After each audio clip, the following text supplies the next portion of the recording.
제5장.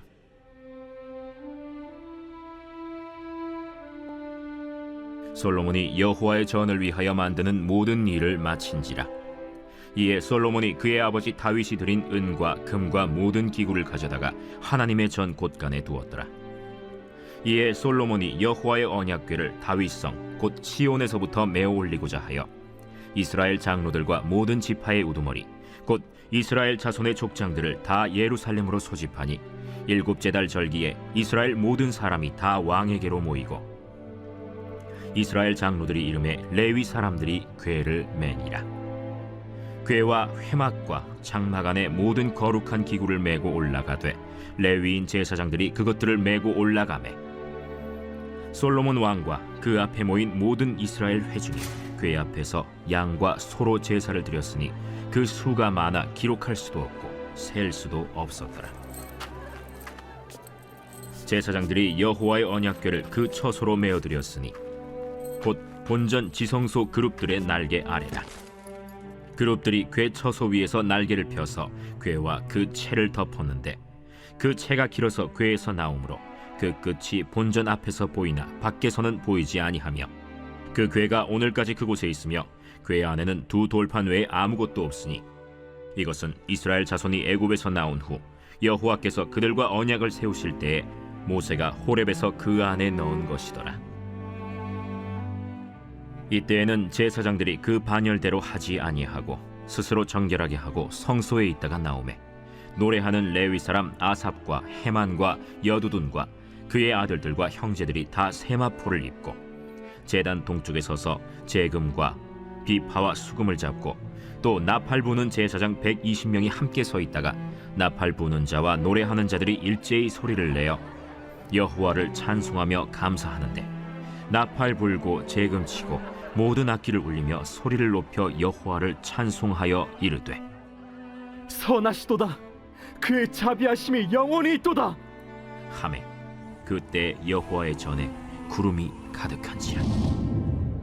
제사장들이 그 구름으로 말미암아 능히 서서 섬기지 못하였으니 이는 여호와의 영광이 하나님의 전에 가득함이었더라. 제6장.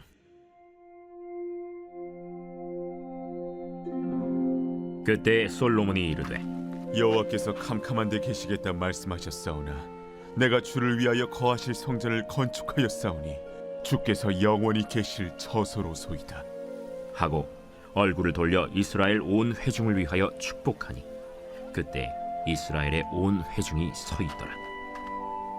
왕이 이르되 이스라엘 하나님 여호와를 송축할지로다. 여호와께서 그의 입으로 내 아버지 다윗에게 말씀하신 것을 이제 그의 손으로 이루셨도다. 이르시기를 내가 내 백성을 애굽 땅에서 인도하여 낸 날부터 내 이름을 둘 만한 집을 건축하기 위하여 이스라엘 모든 지파 가운데서 아무 성읍도 택하지 아니하였으며 내 백성 이스라엘의 주권자가 될 사람을 아무도 택하지 아니하였더니 예루살렘을 택하여 내 이름을 거기 두고 또 다윗을 택하여 내 백성 이스라엘을 다스리게 하였노라 하신지라. 내 아버지 다윗이 이스라엘의 하나님 여호와의 이름을 위하여 성전을 건축할 마음이 있었더니 여호와께서 내 아버지 다윗에게 이르시되 내가 내 이름을 위하여 성전을 건축할 마음이 있으니 이 마음이 내게 있는 것이 좋도다. 그러나 너는 그 성전을 건축하지 못할 것이요 내 허리에서 나올 내 아들 그가 내 이름을 위하여 성전을 건축하리라 하시더니 이제 여호와께서 말씀하신 대로 이루셨도다. 내가 여호와께서 말씀하신 대로 내 아버지 다윗을 대신하여 일어나 이스라엘 왕위에 앉고 이스라엘의 하나님 여호와의 이름을 위하여 성전을 건축하고 내가 또 그곳에 여호와께서 이스라엘 자손과 더불어 세우신 언약을 넣은 궤를 두었노라. 솔로몬이 여호와의 제단 앞에서 이스라엘의 모든 회중과 마주서서 그의 손을 펴니라. 솔로몬이 일찍이 노스로 대를 만들었으니 길이가 5규빗이요 너비가 5규빗이요 높이가 3규빗이라. 뜰 가운데에 두었더니 그가 그 위에 서서 이스라엘의 모든 회중 앞에서 무릎을 꿇고 하늘을 향하여 손을 펴고 이르되 이스라엘의 하나님 여호와여, 천지에 주와 같은 신이 없나이다. 주께서는 온 마음으로 주의 앞에서 행하는 주의 종들에게 언약을 지키시고 은혜를 베푸시나이다. 주께서 주의 종 내 아버지 다윗에게 허락하신 말씀을 지키시되 주의 입으로 말씀하신 것을 손으로 이루심이 오늘과 같으니이다. 이스라엘의 하나님 여호와여, 주께서 주의 종 내 아버지 다윗에게 말씀하시기를 내 자손이 그들의 행위를 삼가서 내가 내 앞에서 행한 것 같이 내 율법대로 행하기만 하면 내게로부터 나서 이스라엘 왕위에 앉을 사람이 내 앞에서 끊어지지 아니하리라 하셨사오니 이제 다윗을 위하여 그 허락하신 말씀을 지키시옵소서. 그런즉 이스라엘 하나님 여호와여, 원하건대 주는 주의 종 다윗에게 하신 말씀이 확실하게 하옵소서. 하나님이 참으로 사람과 함께 땅에 계시리이까 보소서. 하늘과 하늘들의 하늘이라도 주를 용납하지 못하겠거든 하물며 내가 건축한 이 성전이오리이까. 그러나 나의 하나님 여호와여, 주의 종의 기도와 간구를 돌아보시며 주의 종이 주 앞에서 부르짖는 것과 비는 기도를 들으시옵소서. 주께서 전에 말씀하시기를 내 이름을 거기에 두리라 하신 곳 이 성전을 향하여 주의 눈이 주야로 보시오며 종이 이곳을 향하여 비는 기도를 들으시옵소서. 주의 종과 주의 백성 이스라엘이 이곳을 향하여 기도할 때에 주는 그 간구함을 들으시되 주께서 계신 곳 하늘에서 들으시고 들으시사 사하여 주옵소서. 만일 어떤 사람이 그의 이웃에게 범죄함으로 맹세시킴을 받고 그가 와서 이 성전에 있는 주의 제단 앞에서 맹세하거든 주는 하늘에서 들으시고 행하시되 주의 종들을 심판하사 악한 자의 죄를 정하여 그의 행위대로 그의 머리에 돌리시고 공의로운 자를 의롭다 하사 그 의로운 대로 갚으시옵소서. 만일 주의 백성 이스라엘이 주께 범죄하여 적국 앞에 패하게 되므로 주의 이름을 인정하고 주께로 돌아와서 이 성전에서 주께 빌며 간구하거든 주는 하늘에서 들으시고 주의 백성 이스라엘의 죄를 사하시고 그들과 그들의 조상들에게 주신 땅으로 돌아오게 하옵소서. 만일 그들이 주께 범죄함으로 말미암아 하늘이 닫히고 비가 내리지 않는 주의 벌을 받을 때에 이곳을 향하여 빌며 주의 이름을 인정하고 그들의 죄에서 떠나거든 주께서는 하늘에서 들으사 주의 종들과 주의 백성 이스라엘의 죄를 사하시고 그 마땅히 행할 선한 길을 가르쳐 주시오며 주의 백성에게 기업으로 주신 주의 땅에 비를 내리시옵소서. 만일 이 땅에 기근이나 전염병이 있거나 곡식이 시들거나 깐부기가 나거나 메뚜기나 황충이 나거나 적국이 와서 성읍들을 에워싸거나 무슨 재앙이나 무슨 질병이 있거나를 막론하고 한 사람이나 혹 주의 온 백성 이스라엘이 다 각각 자기의 마음의 재앙과 고통을 깨닫고 이 성전을 향하여 손을 펴고 무슨 기도나 무슨 간구를 하거든 주는 계신 곳 하늘에서 들으시며 사유하시되 각 사람의 마음을 아시오니 그의 모든 행위대로 갚으시옵소서. 주만 홀로 사람의 마음을 아심이니이다. 그리하시면 그들이 주께서 우리 조상들에게 주신 땅에서 사는 동안에 항상 주를 경외하며 주의 길로 걸어가리이다. 주의 백성 이스라엘에 속하지 않은 이방인에게 대하여도 그들이 주의 큰 이름과 능한 손과 펴신 팔을 위하여 먼 지방에서 와서 이 성전을 향하여 기도하거든 주는 계신 곳 하늘에서 들으시고 모든 이방인이 주께 부르짖는 대로 이루사 땅의 만민이 주의 이름을 알고 주의 백성 이스라엘처럼 경외하게 하시오며 또 내가 건축한 이 성전을 주의 이름으로 일컫는 줄을 알게 하옵소서. 주의 백성이 그 적국과 더불어 싸우고자 하여 주께서 보내신 길로 나아갈 때에 그들이 주께서 택하신 이 성과 내가 주의 이름을 위하여 건축한 성전이 있는 쪽을 향하여 주께 기도하거든 주는 하늘에서 그들의 기도와 간구를 들으시고 그들의 일을 돌보시옵소서.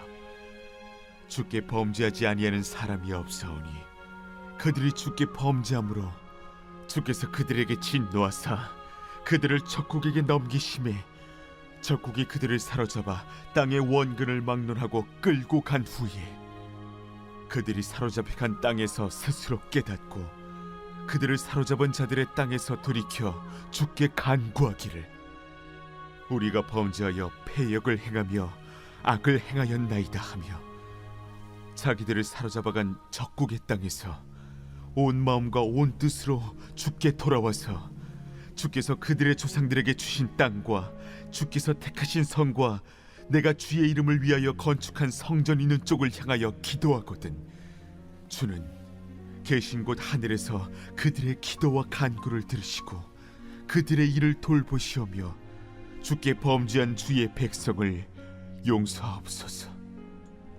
나의 하나님이여 이제 이곳에서 하는 기도에 눈을 드시고 귀를 기울이소서. 여호와 하나님이여 일어나 들어가사 주의 능력의 궤와 함께 주의 평안한 처소에 계시옵소서. 여호와 하나님이여 원하옵건대 주의 제사장들에게 구원을 입게 하시고 또 주의 성도들에게 은혜를 기뻐하게 하옵소서.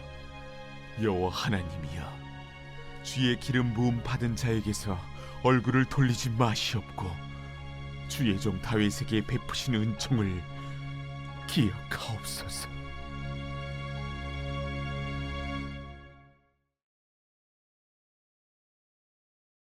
제 145편 다윗의 찬송시.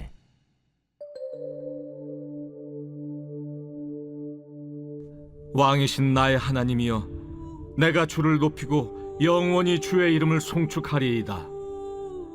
내가 날마다 주를 송축하며 영원히 주의 이름을 송축하리이다. 여호와는 위대하시니 크게 찬양할 것이라. 그의 위대하심을 측량하지 못하리로다. 대대로 주께서 행하시는 일을 크게 찬양하며 주의 능한 일을 선포하리로다. 주의 존귀하고 영광스러운 위엄과 주의 기이한 일들을 나는 작은 소리로 읊조리리이다. 사람들은 주의 두려운 일의 권능을 말할 것이요 나도 주의 위대하심을 선포하리이다.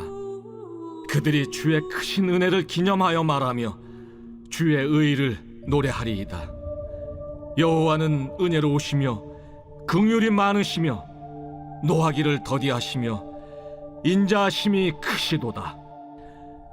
여호와께서는 모든 것을 선대하시며 그 지으신 모든 것에 긍휼을 베푸시는도다. 여호와여 주께서 지으신 모든 것들이 주께 감사하며 주의 성도들이 주를 송축하리이다. 그들이 주의 나라의 영광을 말하며 주의 업적을 일러서 주의 업적과 주의 나라의 위엄이 있는 영광을 인생들에게 알게 하리이다. 주의 나라는 영원한 나라이니 주의 통치는 대대에 이르리이다. 여호와께서는 모든 넘어지는 자들을 붙드시며 비굴한 자들을 일으키시는도다. 모든 사람의 눈이 주를 앙망하오니 주는 때를 따라 그들에게 먹을 것을 주시며 손을 펴사 모든 생물의 소원을 만족하게 하시나이다. 여호와께서는 그 모든 행위에 의로우시며 그 모든 일에 은혜로우시도다. 여호와께서는 자기에게 간구하는 모든 자, 곧 진실하게 간구하는 모든 자에게 가까이 하시는도다. 그는 자기를 경외하는 자들의 소원을 이루시며 또 그들의 부르짖음을 들으사 구원하시리로다. 여호와께서 자기를 사랑하는 자들은 다 보호하시고 악인들은 다 멸하시리로다.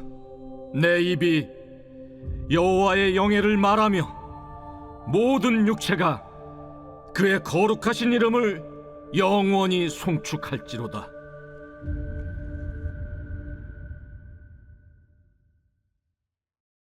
오늘 우리가 은혜 받을 하나님 말씀은 역대하 5장 13절로 14절까지 말씀입니다. 나팔 부는 자와 노래하는 자들이 일제히 소리를 내어 여호와를 찬송하며 감사하는데 나팔 불고 재금치고 모든 악기를 울리며 소리를 높여 여호와를 찬송하여 이르되 선하시도다 그의 자비하심이 영원히 있도다 하매 그때 여호와의 전에 구름이 가득한지라.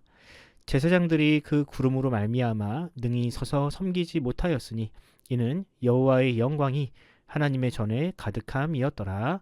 아멘. 오늘은 참 예배란 무엇인가라는 제목으로 하나님 말씀 전하겠습니다. 여러분은 이런 질문을 해본 적이 있으신가요? 사람은 태어나서 죽을 때까지 총 몇 번의 예배를 드릴까? 챗 GPT에게 물어봤습니다. 기독교인으로 태어나서 성실하게 신앙생활을 하면 과연 죽을 때까지 몇 번의 예배를 드릴까? 챗 GPT는 성실한 신앙생활을 주일 예배 1번과 주중 예배나 새벽 예배를 1번 내지 2번 정도는 드리는 것이라고 정의하더군요. 그리고 이런 과정을 80년 동안 반복하면 총 1만 번 정도의 예배를 드린다고 계산했습니다. 놀랍지 않나요? 모태신앙으로 태어난 사람이 일평생 드리는 예배의 횟수가 1만 번이나 된다는 사실이요. 이 말은 최소 1만 번의 설교를 듣고 수만 번의 찬양을 부른다는 이야기와 같습니다. 그럼 그렇게 예배를 많이 드린 성도들, 소위 예배에 목숨을 걸었다는 사람들로 인해서 세상이 더 나아졌나요? 예배를 드린 횟수와 사람의 인격이 비례하나요? 아니요. 제가 경험한 바에 의하면 예배를 드린 횟수와 그 사람의 인격이 반드시 비례하지는 않습니다. 어떤 사람은 교회를 다닌 지 얼마 되지 않았지만 주변 사람들에게 모범이 되는 사람이 있는가 하면 어떤 사람은 평생 신앙생활을 했다고 자랑하지만 오히려 세상을 어지럽게 만드는 사람이 있으니까요. 그러므로 예배의 횟수를 세는 일은 무의미한 일입니다. 신앙생활은 예배의 횟수를 채우는 일도 아니고 예배를 드린 횟수가 그 사람의 신앙을 나타내는 척도가 되는 것도 아닙니다. 중요한 것은 단 한 번의 예배를 할지라도 과연 그 예배를 통해 하나님을 알고 또 경험했는지가 중요합니다. 그런 의미에서 이번에는 이런 질문을 드려보겠습니다. 여러분은 지금까지 드린 예배 중에서 가장 기억에 남는 예배는 과연 어떤 예배였나요? 하나님의 임재를 깊이 경험한 예배, 평생 잊지 못할 감격과 감동을 느낀 예배는 과연 언제였나요? 오늘 본문에는 솔로몬이 지은 성전에서 드린 첫 번째 예배가 기록되어 있습니다. 그 예배는 역사에 기록될 만큼 감동적이고 위대한 예배였습니다. 과연 그때 그 예배는 우리가 드리는 예배와 무엇이 달랐으며 우리는 어떻게 다시 그런 예배의 감격을 회복할 수 있는지 살펴보는 시간을 가져보도록 하겠습니다. 역대하 5장에는 성전 공사를 마치고 그곳에서 드린 첫 번째 예배를 기록하고 있습니다. 1절을 보면 솔로몬은 과거 자신의 아비 다윗이 준비한 금과 은을 곳간에 두고 성전에 쓸 모든 비품들을 제자리에 두었습니다. 4절을 보면 과거 다윗의 실수를 답습하지 않고 레위인들로 하여금 법궤를 메어 지성소에 두었고 그 안에 모세가 하나님으로부터 받은 10계명이 쓰여진 2 돌판을 넣었습니다. 동시에 솔로몬은 다윗이 결성한 찬양대를 세워놓고 그들로 하여금 나팔을 불고 찬양하게 했습니다. 그리고 놀라운 일이 일어났습니다. 갑자기 성전에 구름이 가득 차기 시작한 것입니다. 안개가 끼는 새벽도 아니었고 성전이 위치한 지대가 그리 높지 않았음에도 불구하고 그런 안개와 구름이 생기는 것은 상식적으로 불가능한 일이었습니다.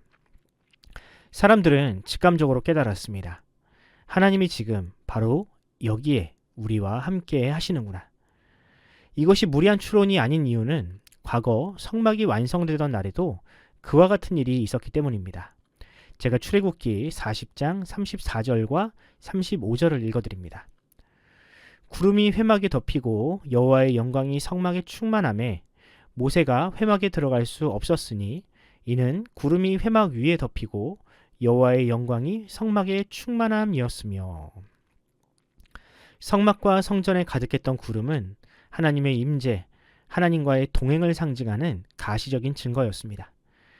하나님은 성막이 지어지던 날 그러하셨던 것처럼 성전이 지어지던 날에도 똑같이 백성들 가운데 구름으로 임재한 것입니다.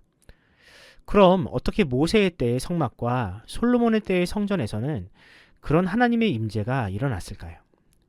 그들이 드린 예배는 무엇이 달랐기에 하나님의 임재를 그렇게 구체적으로 경험할 수 있었을까요? 다양한 이유가 있겠지만 제가 생각하는 가장 중요한 이유가 있다면 그것은 바로 예배자들의 헌신입니다. 모세의 때에 지어진 성막과 솔로몬 때의 성전은 모두 백성들의 땀과 헌상으로 만들어진 헌신의 결정체였습니다. 출애굽 시대의 이스라엘 백성들은 척박한 환경 가운데에서 자발적으로 예물을 드렸고 솔로몬 시대의 성전은 무려 7년간의 공사 끝에 완공된 건물이었습니다. 하나님은 이런 그들의 헌신에 하나님 자신으로 응답하셨습니다. 하나님의 임재를 사모하는 이들에게 하나님은 자신을 내어주시고 그들과 함께 하셨습니다. 물론 이것이 우리가 하나님께 헌신하면 그것이 공로가 되어 하나님께서 그들과 함께 하신다는 뜻은 아닙니다. 언제나 하나님의 은혜가 먼저입니다. 이스라엘을 애굽에서 구원하신 하나님의 은혜와 사랑, 그 사랑이 먼저이고 그런 하나님의 은혜에 대한 반응이 바로 헌신과 순종입니다. 그런 합당한 반응이 있을 때 성경은 그것을 진정한 예배라고 부릅니다. 사랑하는 성도 여러분, 여러분은 그런 예배를 추구하는 예배자로 살고 있습니까? 단지 일주일에 한 번 구경꾼으로 참석하는 예배가 아니라 하나님을 향한 감사와 찬양, 그분을 기다리는 설렘으로 드리는 예배자가 되고 있습니까? 무엇보다 구름이 아닌 사람의 몸으로 이 땅에 오셔서 지금도 우리와 함께 하시는 예수님과 동행하는 삶으로서의 예배를 드리고 있습니까? 만약 우리의 예배가 그런 예배가 아니라면 그가 드리는 예배의 횟수가 어떠하든 그것은 그저 의전으로서의 예배를 한 번 더 드렸을 뿐입니다. 우리가 이왕 신앙생활을 시작했는데 그런 예배를 한 번쯤은 경험해 봐야 되지 않겠습니까? 여러분은 그 당시 제사장들처럼 하나님의 임재를 피부로 느끼고 감히 나의 두 다리로 설 수 없어서 무릎 꿇고 기도할 수밖에 없는 그런 예배를 드리고 싶지 않습니까? 참된 예배자가 되고 싶다면 예배당이 아닌 삶의 자리에서부터 예배를 준비하십시오.